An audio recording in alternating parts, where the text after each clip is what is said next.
Hey everybody, hopefully all of you are doing well. Today I'm going to show you guys how to make my wet shredded chicken burrito with a vegetarian variation. For this recipe, the ball is completely in your court. Let's get into it.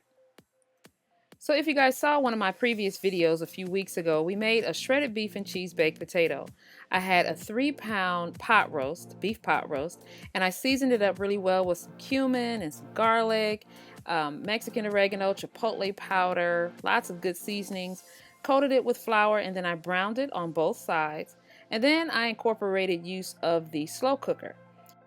To the pot roast I also added some onions and some peppers, some beef broth and salsa, and I cooked it on low for about 8 or 9 hours, or you could also cook it on high for half that period of time. After it was done, I just shredded the beef up, and then of course I made these beautiful baked potatoes with sour cream and guacamole, and of course you guys saw where I was going with that recipe. What my intention was at that time was to give that baked potato some Latin flair. Now all I did this time, because I know some of you don't eat beef, was I turned the recipe around and used chicken. The exact same seasonings and the exact same methods. I browned it in the skillet. I didn't use flour, but you could if you wanted to. And I used some peppers and onions, a little bit of salsa, and this time instead of beef broth, we're going to use chicken broth. And we're going to pour that into the slow cooker, and we're going to let it cook for about 8 hours or so. I prepared everything the night before and put everything in the insert, and then put the insert into the refrigerator, and then the morning before I went to work, put the insert into the heating element, turned it on low, and left. When I got back home from work, this is what my chicken looked like. Now of course you can use any cuts of chicken that you like. You can use legs, thighs, breasts.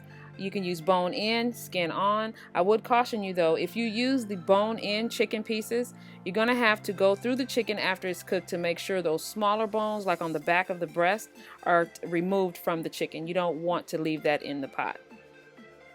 Next, I prepared some quick beans. These are my version of what I call a quick bean.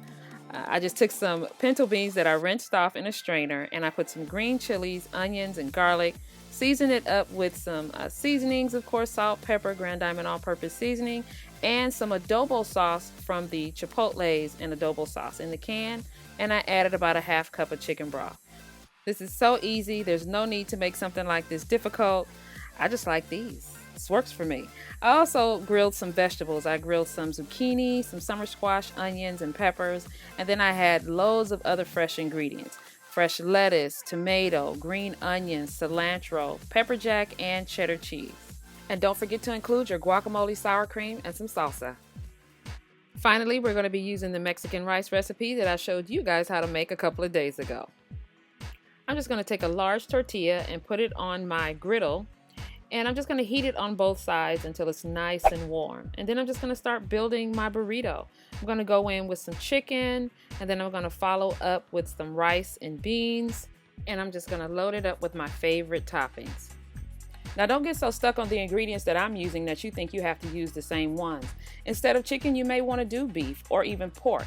Instead of pinto beans, you can use black beans or refried beans, and you can also even break down the size of the flour tortilla and maybe use the smaller ones. It's up to you. It's all about customization. Now with all that said, here's another tip. If you think you may not have time to make some of these components for these burritos like the rice and beans, put in a couple of orders for some rice and beans at your favorite Mexican restaurant and pick them up on your way home from work. They'll be glad to help you out. So now I'm just going to fold the burrito up, close both ends, and roll it over on itself. Now I'm going to put it in a heat safe or oven safe container, and I'm just going to pour over my homemade enchilada sauce. I also have a video up to show you how to make this sauce, but again, you can also use your favorite sauce that's store-bought. I'm just going to pour that over the top, and I'm going to cover it with some cheese. Now I'm just going to go ahead and put the burrito in the broiler for about 30 seconds to a minute. And also just to let you know, you can do more than one burrito at a time. You can do multiple burritos. They'll come out looking like big fat enchiladas. That's the way it'll look. But it's so good. It's ready to eat. Let me show you quickly the vegetarian option. I chopped up lots of those vegetables that I had grilled earlier, put some rice and beans with them, and then topped them. Now, if you guys are really strict vegetarians, you are going to have to switch out the chicken broth in the rice and beans recipes for vegetable broth. So keep that in mind. I also want to reiterate to you guys that these components were not made on the same day. You can make the rice and beans the day before and be ready for service the next day. It's all about planning and timing. So after the vegetarian burrito was made, I did the same thing. All I did was just roll it up, close both ends, and you can have the same option. You can make it wet or dry. And I just left this one dry for the time being. I will pour the sauce over it tomorrow, but my sister called, and guess who got the burrito? Thank you guys so much for joining me. You know I appreciate it when you come cook with me and hang out. Don't forget this recipe and others can be found at gdseasoning.com. And I'll see you guys next time.